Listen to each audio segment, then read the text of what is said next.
Duel menarik tersaji di babak playoff 16 besar Liga Conference Eropa antara Gen yang menjamu tamunya dari Spanyol Real Betis.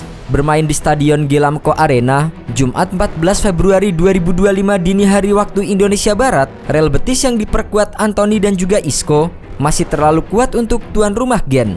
Meski bermain tandang, Real Betis mampu dominan untuk mengamankan kemenangan 3-0. Di atas kertas, Real Betis lebih diunggulkan dibandingkan dengan wakil Belgia tersebut. Pertandingan pun berjalan dengan sesuai prediksi. Meski laga sempat terkunci 0-0 di babak pertama, terlihat jelas bahwa Gen kesulitan mengimbangi tekanan Betis. Real Betis yang dibuat frustasi di babak pertama akhirnya bisa memecah kebuntuan di awal babak kedua. Tepatnya di menit ke-47, Anthony mencetak gol pertama Betis lewat tembakan dari luar kotak penalti. Gol Anthony membantu Betis mendapatkan momentum. Mereka lantas menambah 2 gol lagi lewat aksi Cedric Bakambu di menit ke-71 dan Sergi Almitira di menit ke-84.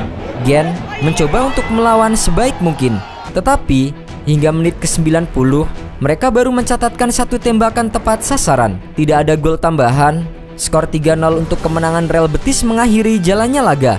Hasil tersebut menjadi modal berharga untuk ganti meladeni Gen di Spanyol pekan depan. Di pertandingan leg kedua, Betis akan gantian menjamu Gen di kandang mereka pada 21 Februari 2025. Mereka hanya butuh hasil imbang untuk bisa lolos ke babak berikutnya. Selain kemenangan telak 3-0 di kandang lawan, pemain Betis Anthony juga kembali menjadi sorotan setelah mencetak gol di Liga Conference. Gol tersebut menjadi golnya yang kedua dalam 3 penampilan pertamanya sejauh ini di Real Betis. Tak hanya itu, Anthony juga merebut 2 penghargaan Man of the Match dan menyumbang 1 assist pada laga debut.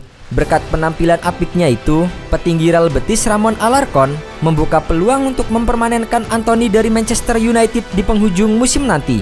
Meskipun tidak ada opsi permanen dalam kesepakatan awal, namun Betis telah menunjukkan minat mereka terhadap pemain asal Brasil tersebut.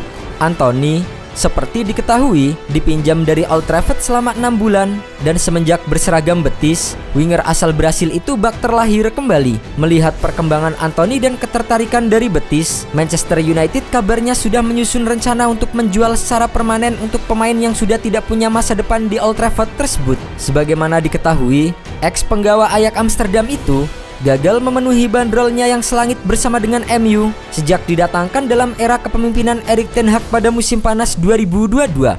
Pemuda berusia 24 tahun itu hanya mampu menjaringkan 12 gol serta membuat 5 assist dalam 96 pertandingan lintas ajang untuk Setan Merah. Hal itu membuat dirinya didepak pelatih baru Ruben Amorim ke Real Betis lewat bursa transfer Januari 2025. Laporan Football Transfer mengungkap, CEO Real Betis Ramon Alarcon terpesona dengan kualitas pemain buangan Manchester United itu. Alhasil, pihaknya berencana menambah masa tinggal Anthony dengan memberinya kontrak permanen di Spanyol. Beberapa hari lalu, saya menerima telepon dari CEO Manchester United mengucapkan terima kasih pada saya karena kami mengirimkan laporan detail yang dibuat oleh pelatih kami terkait Anthony, yang memuat informasi mengenai penampilannya dan ringkasan pekan dia. Ini adalah kali pertama Anthony dipinjamkan sejak direkrut United dari Ajax pada 2022.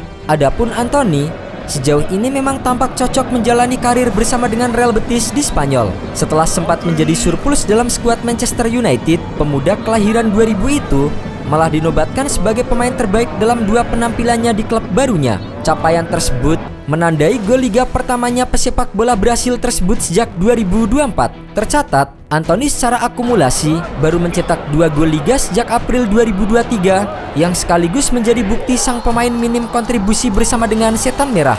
Manchester United pun diyakini tidak akan keberatan melepas Anthony secara permanen pada musim panas 2025 meski kontraknya di Old Trafford masih berlangsung sampai dengan pertengahan tahun 2027. Hanya saja, Football Transfer mengungkap faktor gaji bisa menjadi penghambat untuk Real Betis mewujudkan pembelian sang pemain di bursa transfer mendatang. Sebagaimana diketahui, Anthony diberi gaji mahal, yaitu sebesar 200.000 pound sterling di Manchester United.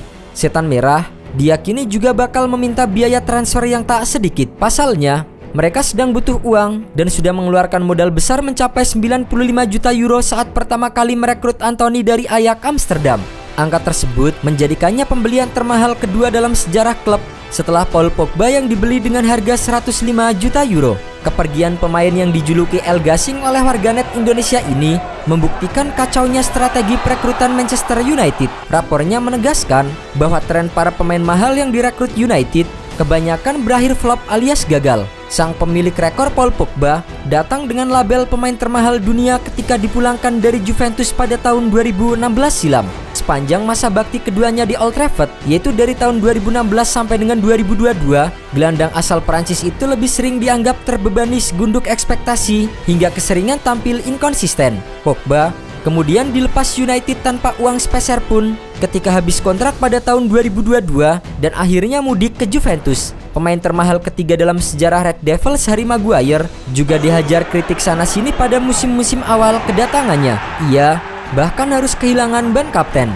Didatangkan dari Leicester dengan tebusan 87 juta euro di tahun 2019, Maguire belakangan memperbaiki reputasinya di lini belakang tim. Meski begitu, kontribusinya masih saja dianggap tidak seimbang dengan bandrol selangit yang menyertainya. Citra para rekrutan mahal yang dianggap gagal makin kentara jika turun ke posisi berikutnya.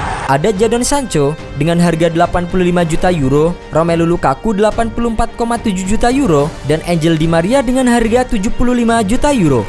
Kemudian, peringkat berikutnya untuk melengkapi susunan 10 besar ditempati Rasmus Hojlund 73,9 juta euro, Casemiro 70,65 juta euro, Bruno Fernandes 65 juta euro, dan Mason Mount 64,2 juta euro. Di antara mereka, mungkin baru Bruno Fernandes yang bisa dikatakan memenuhi standarnya sebagai rekrutan mahal. Sementara itu, Mason Mount malah lebih akrab dengan ruang perawatan. Dengan semakin banyaknya kasus pemain mahal yang gagal di Manchester United, keputusan untuk menjual Antony bisa saja menjadi langkah yang tepat bagi klub. Hal ini dapat membantu mereka mengurangi beban gaji yang tinggi, sekaligus mendapatkan dana segar untuk membangun skuad yang lebih kompetitif di bawah kepemimpinan Ruben Amorim. Selain itu, dengan menjual Antony, Manchester United juga dapat mengalihkan fokus mereka ke target rekrutan lain yang lebih sesuai dengan strategi dan kebutuhan tim saat ini. Kini, semua mata tertuju pada kelanjutan perjalanan Antony bersama dengan Real Betis. Pemain yang dijuluki El Gasing oleh warganet Indonesia ini telah menunjukkan peningkatan performa yang signifikan sejak pindah ke Spanyol. Apakah Betis akan berusaha keras untuk mempertahankannya, atau justru ada klub-klub lain yang mulai melirik jasanya setelah melihat kebangkitannya di La Liga? Dengan usianya yang masih muda dan potensinya yang begitu besar, Antony masih memiliki peluang untuk kembali ke level tertinggi sepak bola Eropa. Keputusannya di akhir musim nanti akan menjadi salah satu keputusan terpenting dalam karirnya yang bisa menentukan arah perjalanan profesionalnya ke depan.